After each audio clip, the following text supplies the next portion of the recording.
출애굽기 20장 18절에서 21절입니다. 뭇 백성이 우레와 번개와 나팔 소리와 산의 연기를 번지라. 그들이 볼 때에 떨며 멀리 서서 모세에게 이르되 당신이 우리에게 말씀하소서 우리가 들으리이다. 하나님이 우리에게 말씀하시지 말게 하소서 우리가 죽을까 하나이다. 모세가 백성에게 이르되 두려워하지 말라. 하나님이 임하심은 너희를 시험하고 너희로 경외하여 범죄하지 않게 하려 하심이니라. 백성은 멀리 서 있고 모세는 하나님이 계신 흑암으로 가까이 가니라.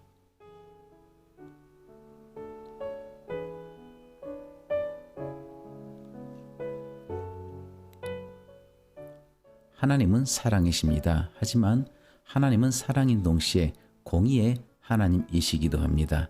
이 뜻은 죄를 용납할 수 없는 하나님이라는 것이죠.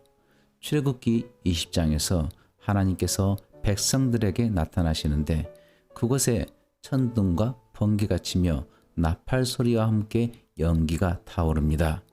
이 장면을 한번 상상해 보십시오. 얼마나 무서웠을까요? 이스라엘 백성이 이날 본 하나님의 인재는 너무도 무서운 것이었습니다. 오죽하면 그들이 가까이 가지도 못하고 멀리 서서 모세에게 하나님이 우리에게 직접 말씀하시면 우리가 죽을 것 같으니 모세로 하여금 하나님의 말을 자신들에게 해달라고 부탁을 했겠습니까? 이때 모세는 두려워하지 말라고 합니다. 이렇게 무서운 모습으로 하나님이 임하신 것은 하나님을 두려워함으로 범죄하지 않게 하려 함이라고 하신 것입니다. 우리들은 사랑의 하나님만을 생각하고 어떤 죄를 지어도 용서해 주시는 그런 분으로 알고 있습니다. 하지만 이것은 하나님의 한 면만을 본 것입니다. 여러분들 안에 하나님을 두려워함이 있나요? 거짓말을 했을 때, 양심에 거리낌이 있을 때 하나님께 죄를 자백함이 있나요? 아니면 거짓말을 해도 남을 속이거나 욕을 해도 별로 거리낌이 없습니까? 21절 말씀을 보십시오. 백성은 멀리 서 있고 모세는 하나님이 계신 흑암으로 가까이 갔다. 우리는 흔히 하나님을 빛이라 표현하고 하나님이 계신 곳은 항상 밝은 빛이 빛난다고 생각합니다. 하지만 빛을 만드신 하나님께서 흑암도 만드셨습니다. 하나님이 모세에게 율법을 주신 그곳은 바로 흑암에 갇힌 산이었습니다. 흑암은 인생에 있어서 시험과 어려움의 시기라고 볼 수 있지요. 우리는 흑암 중에서 하나님의 음성을 듣게 되는 경우도 있습니다.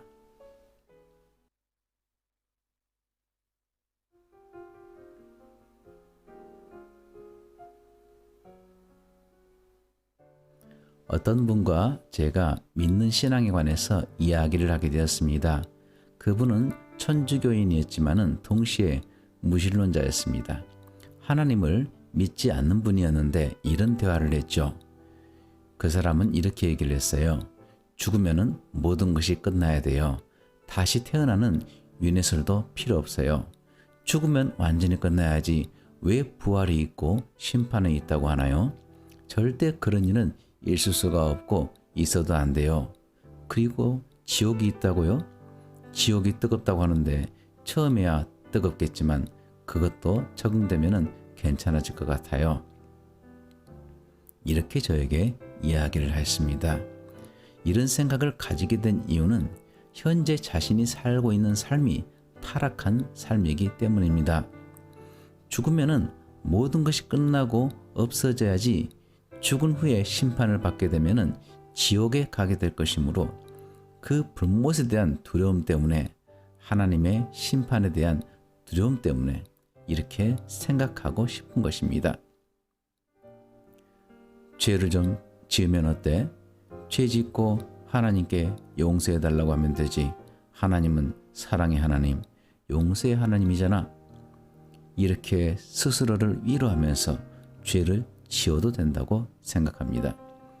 하지만요, 하나님께서 말씀하신 용서는 신실하게 살려다가 어쩌다 실수로 죄를 지었을 때 죄를 자백하면은 그 아들 예수의 피가 우리를 모든 죄에서 깨끗하게 하신다는 것이었지, 죄인 줄 알면서 죄를 짓고 죄를 즐기다가 소위 고해성사를 하게 되면은 하나님이 그때마다 용서해 준다는 그런 뜻은 전혀 아닙니다.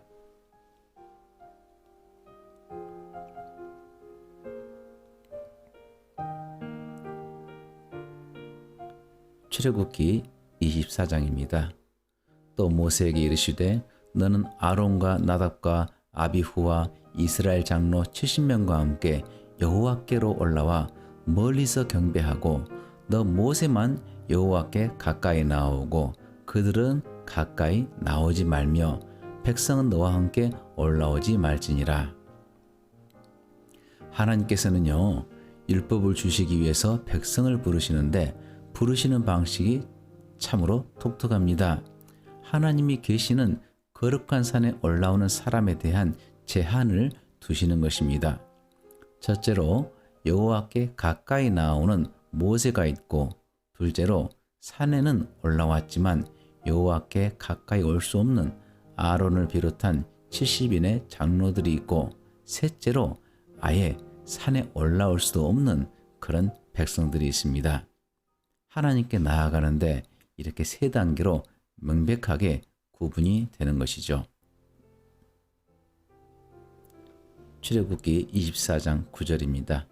모세와 아론과 나답과 아비후와 이스라엘 장로 70인이 올라가서 이스라엘의 하나님을 보니 그의 발 아래에는 총옥을 편듯하고 하늘같이 청명하더라.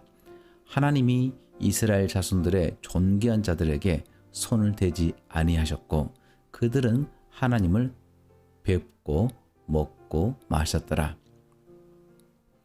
백성들은 감히 하나님의 산에 오르지를 못했습니다. 단지 모세와 아론을 비롯한 장로 70인들만이 오를 수가 있었죠. 그들은 감히 하나님의 얼굴을 볼 수는 없었고 하나님의 발 아래만 보았는데도 청옥을 편듯하고 하늘같이 청명하게 보였습니다. 출애굽기 20장에서 본 하나님은 흑암 가운데 계신 하나님이었습니다. 이스라엘 백성들이 멀리서만 바라본 하나님은 흑암 가운데 계시고 천둥과 번개가 치고 큰 나팔 소리가 산을 진동시키는 무섭고 두려운 하나님이었지만은 출애굽기 24장에서 모세를 비롯한 70인의 장로들이 본 하나님은 그 광채가 얼마나 아름다운지 발 아래에 투명한 사파이어를 깔아 놓은 것처럼 맑고 투명한 그런 하나님이었습니다. 산에서 멀리 떨어진 이스라엘 백성들의 하나님은 너무도 무서워서 하나님의 음성을 들으면 죽을 것 같아서 모세를 통해서 말씀해 달라고 할 정도의 하나님이었지만은 산에 올라간 성별된 사람들은 하나님을 보았고 하나님과 즐거이 먹고 마셨던 것입니다.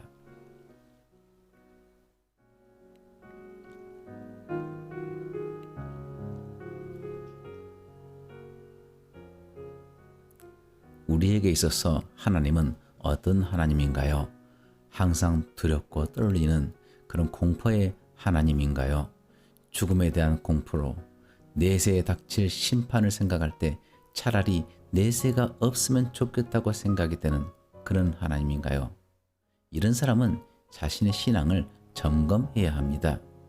자신의 반복되는 죄성을 이기지 못하고 인간이니까 나약하니까 하나님도 용서해 주시겠지라고 스스로를 위로하면서 고의적으로 죄를 범하는 그런 사람은 교회 생활을 하고는 있지만 진정한 그리스도인이 아닐 수도 있는 것입니다.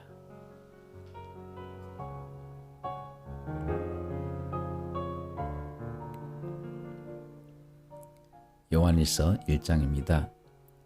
우리가 그에게서 듣고 너희에게 전하는 소식은 이것이니 곧 하나님은 빛이시라 그에게는 어둠이 조금도 없으시다는 것이니라.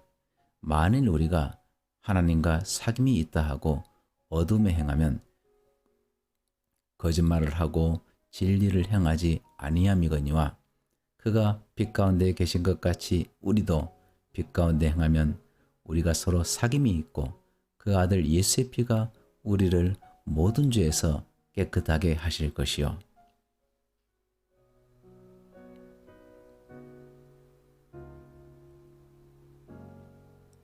요한은 5절 말씀에서 하나님은 빛이시며 그분에게는 어둠이 조금도 없다고 단언합니다.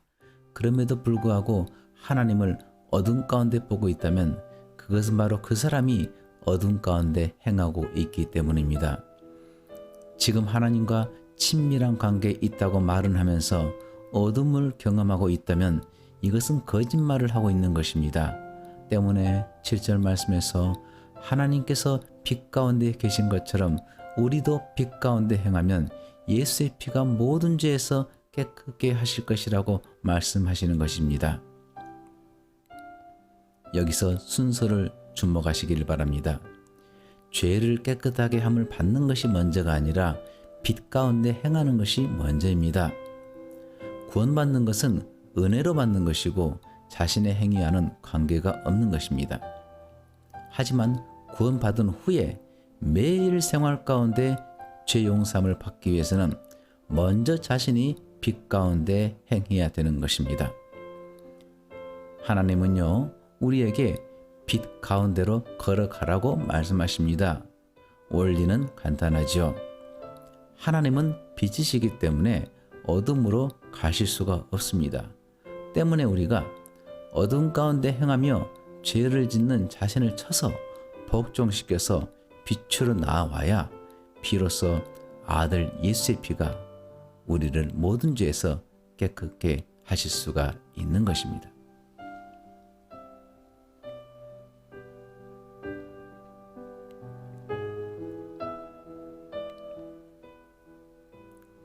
백성들이 빛이신 하나님께 나아가지 못하고 성별된 모세를 비롯한 몇몇 사람만 나아가게 된 것은 하나님의 탓이 아니었습니다. 하나님은 모든 사람들이 자신에게 와서 먹고 즐기기를 원하셨습니다. 하지만 이스라엘 백성들은 그런 하나님을 버리고 수시로 죄를 지었습니다. 그런 죄인들이 죄가 전혀 없으신 하나님께 나오면 필시 죽임을 당할 수밖에 없는 그런 운명이었습니다. 그래서 그들이 그들의 죄로 인해서 죽을까 봐서 하나님이 가까이 오지 못하게 하셨던 것입니다. 하나님께 나아가지 못한 것은 하나님의 탓이 아니라 바로 사람의 탓인 것입니다. 아까 이야기했던 천주교인은 이렇게 하나님을 표현했습니다. 왜 하나님은 지옥을 만들었나요? 전능한 하나님이라면 지옥에 가지 않게 만들어야지 왜 고약하게 지옥을 만들어 놓고 사람들이 지옥에 가는 것을 즐기나요? 하지만 이것은 아닙니다. 실상을 말한다면요, 하나님이 지옥으로 사람들을 끌고 가는 것이 아니라 사람들이 스스로 제 발로 지옥을 향해서 뚜벅뚜벅 걸어가고 있는 것입니다. 지옥은 타락한 천사들 때문에 준비된 것이며 그 타락한 천사들, 즉 마귀를 따라서 지금도 어둠을 향해서 뚜벅뚜벅 걸어가고 있는 사람들이 당해야 할 운명이 바로 지옥이라고 하는 것입니다.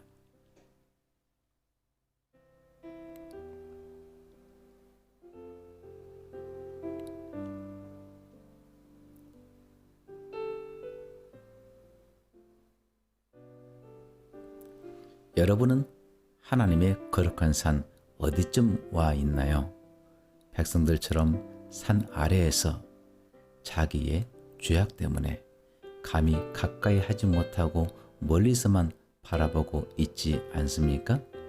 아니면 아론과 70인의 장로들처럼 산까지는 올라왔지만 멀리서만 바라보고 하나님을 가까이 하지는 못하고 있나요?